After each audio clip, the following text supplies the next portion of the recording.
Hi, Nigel here with the Drivewire. I have the 2021 Tesla Model 3 long-range dual motor. And interestingly, I bought this. So it's a little bit different than a standard dual motor, but take a look around here. Not much has changed since last year's model, except for all of the chrome pieces here, including the door handles and the back light cluster, have been changed to black. That's the easiest way to recognize what a 2021 Model 3 looks like over a 2022. A couple of changes that we've made to this. We've added these yellow calipers, front and back. I think it looks pretty good with the blue paint that we chose. Another add-on that we made was around the front. Okay, so the old front operating procedure was open it up with the phone or from inside the car, and it just opens up a little crack, and then you operate it by hand, and then you sort of push it down. It was a little bit clunky. Okay, so the aftermarket accessory that we had fitted opens up the front just like that, and then closes it with a couple of taps on your phone, or you can operate from the inside as well. It also has a foot operation here if you've got your hands full. It seals it completely. It's a great little add-on. Also for 2021, these new headlights that they fitted to this car as well. And then at the back, the other new thing on the exterior is now the trunk has automatic operation either from your cell phone or from this button right here. And there's a decent amount of room in the back too. Right, out the door, the price on this car, it cost me $52,000. It has a range of 353 miles. Tesla says it'll do 0 to 60 in 4.2 seconds.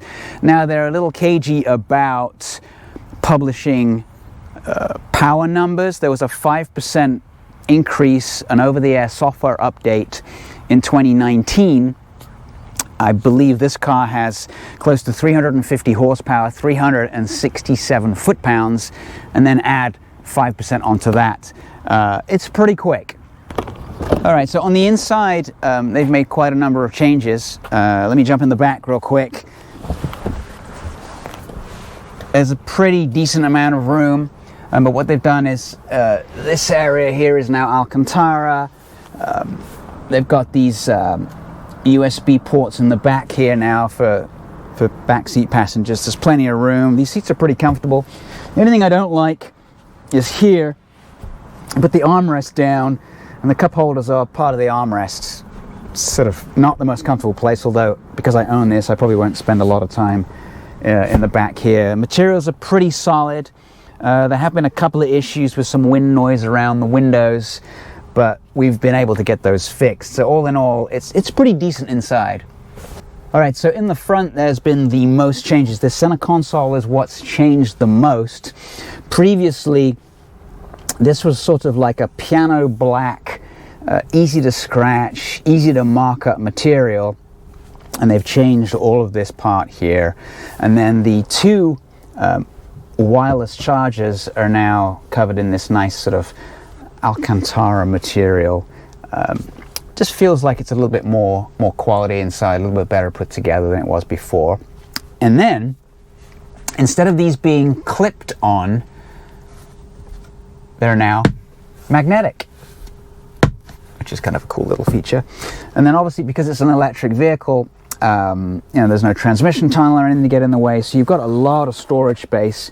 We've actually added an aftermarket little tray here, so that actually goes a little bit deeper than that. You get two cup holders. They're only one size, unfortunately, and bigger cups seem to rattle around a little bit, but you can get some aftermarket grippier cup holders in there. Then in the front section here, even more space. This is an aftermarket little tray that we put in, and then you can absolutely get lost down there. There's plenty of room in the bottom of that for any stuff that you might need. All right, Of course, the biggest thing about the Model 3 is there is nothing in front of the driver, and it's only weird at night because it's very dark, and then you've got this huge sort of iPad standing in front of you.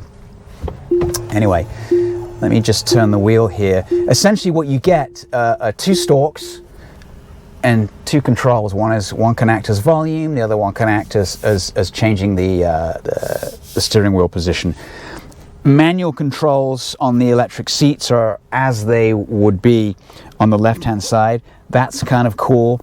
So are the window operations, but everything else is pretty strange. So that's, for example, if you want to go ahead and change the mirrors, you have to click onto the iPad, click onto the left or the right button, and then use this wheel here, side to side or up and down, to change the mirror.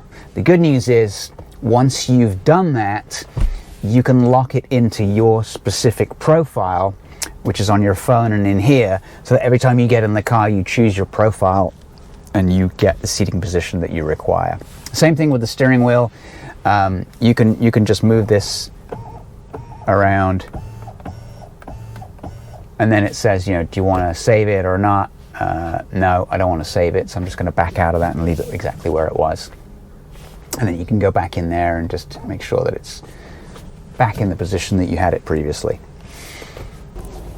Okay, so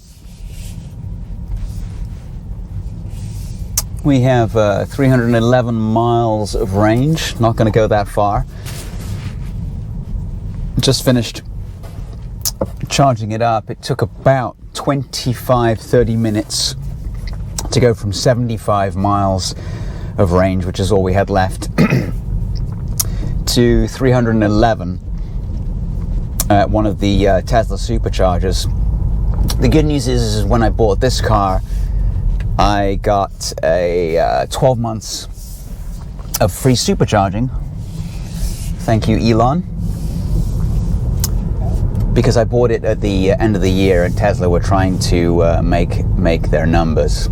The downside to that is that Tesla tends to rush its manufacturing process a little bit, and there were a couple of issues with this car.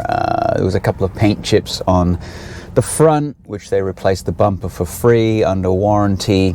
There was some really bad wind noise from here. The seal wasn't correct, so they took it in and fixed that. Since then, it's been problem-free. Now, I do have a level 2 charger at home. This would take quite a while, 4 or 5 hours to fully charge, and obviously next year I'm going to have to do that. But for now, I'm reaping the benefits of the free supercharging.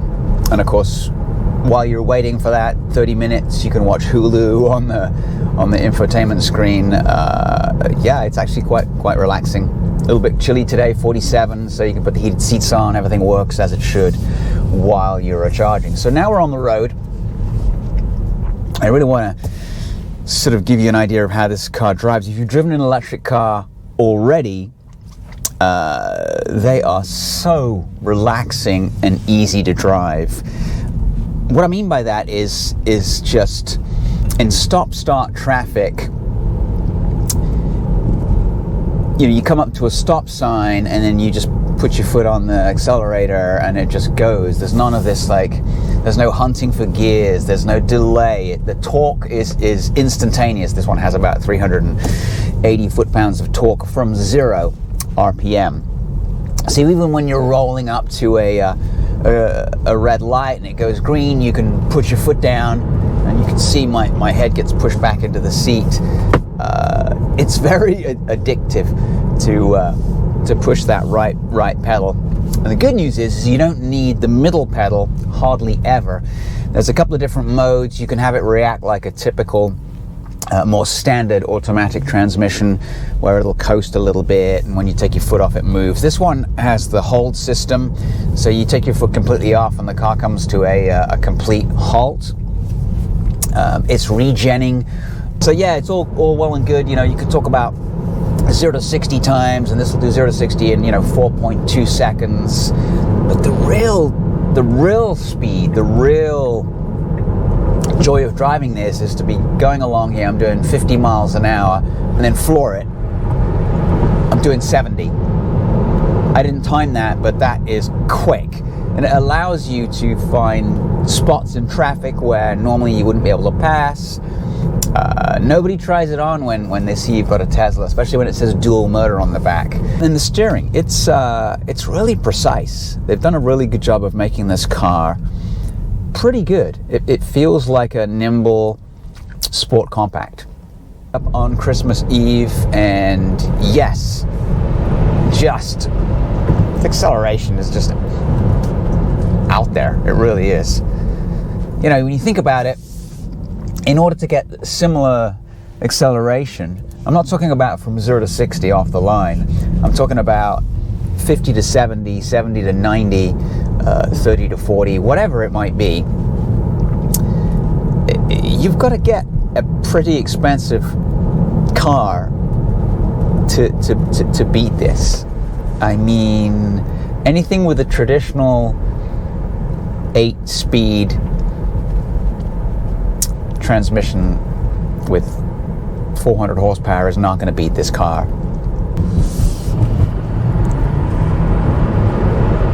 Acceleration is just ridiculous. One last. I should probably put my head on the back of the headrest so I don't have to hold my neck up. Oh, it might be a good workout for my neck. Ugh. All right, everyone, thanks for watching. Appreciate you tuning in again. Please like, comment, obviously please subscribe to the channel, and we will be back very soon with another video.